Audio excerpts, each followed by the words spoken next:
जहां तक यूपी सरकार की बात है और दिल्ली सरकार में, यूपी सरकार जहां लगातार जीरो टॉलरेंस की बात कर रही है, जो कानून को लेकर के, कानून व्यवस्था को लेकर के जीरो टॉलरेंस की बात करने वाली सरकार में सबसे ज्यादा अपराध हो रहे हैं, सबसे ज्यादा घटनाएं हो रही हैं, सबसे ज्यादा जाने जा रही हैं।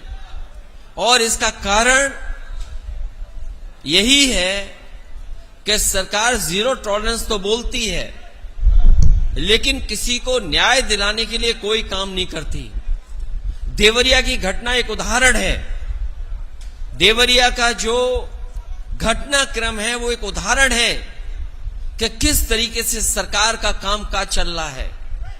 मुख्यमंत्री से लेकर के जो बड़े बड़े अधिकारी हैं वो मौके पे गए या अस्पताल में जाकर के हालचाल लिया है।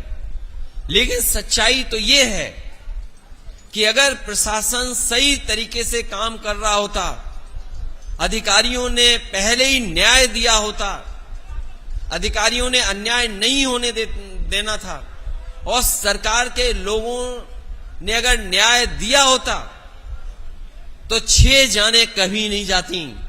अगर 6 जाने गई हैं तो भारतीय जनता पार्टी के सरकार के कामकाज की वजह से जान गई है।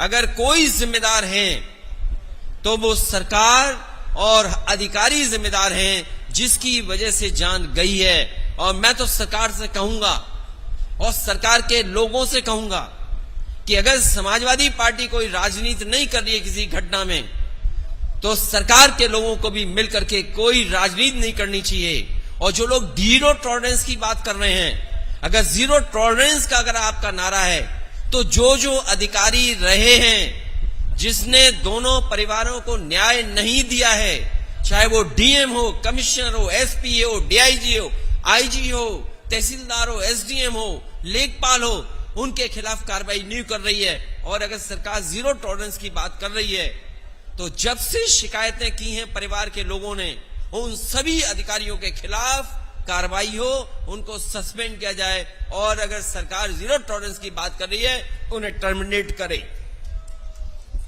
आज कानून व्यवस्था में जीरो टॉलरेंस देख लिया, और भ्रष्टाचार का तो पूछो मत।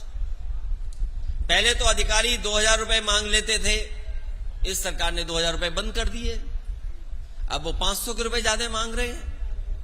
कोई तहसील थाना नहीं बचा है जहां पर भ्रष्टाचार न बढ़ गया हो। जो सरकार ये कहती हो पहले दिन से कि हम गड्ढा मुक्त करेंगे सड़क, बताओ कौन सी सड़क है जिसमें गड्ढे नहीं हैं? और आज तक मैं तो पत्रकार साथियों से कहूंगा कि आप रिकॉर्ड निकलवाइए कि इस सरकार ने पिछली सरकार में और इस सरकार में गड्ढा और मेंटेनेंस के नाम पर कितने हजार करोड़ रुपए निकाले जो बर्बाद हो गए हैं। और करप्शन किस स्तर पे, इसकी आप कल्पना नहीं कर सकते हैं। करप्शन हर स्तर पर है। यहां तो एक इंजीनियरिंग कॉलेज बन रहा था, मुझे बहुत पुराना याद है, केवल विधायक जी ने हिलाया था, वो बिल्डिंग गिर गई। सोचिए आप, ये तो एक है, न जाने कितने उदाहरण होंगे। और हमारे मुख्यमंत्री जी कह रहे हैं पूरा उत्तर प्रदेश ओडीएफ हो गया। ओडीएफ का मतलब है कि सुबह सुबह कोई भी आम आदमी खेत में डब्बा लेकर के नहीं जा रहा है। प्रतापगढ़ के लोगों, अगर यूपी ओडीएफ हुआ है तो आप भी ओडीएफ में शामिल होंगे। कभी सीटें बचती थी, कभी किसी को जाने नहीं देते थे। आज बताओ कितने शौचालय चल रहे होंगे आपके यहां, बता दो हमें। अगर एक भी शौचालय चल रहा हो। और हमारे समाजवादियों के समर्थक प्रधानों पे जांच के बाद जांच, फिर जांच।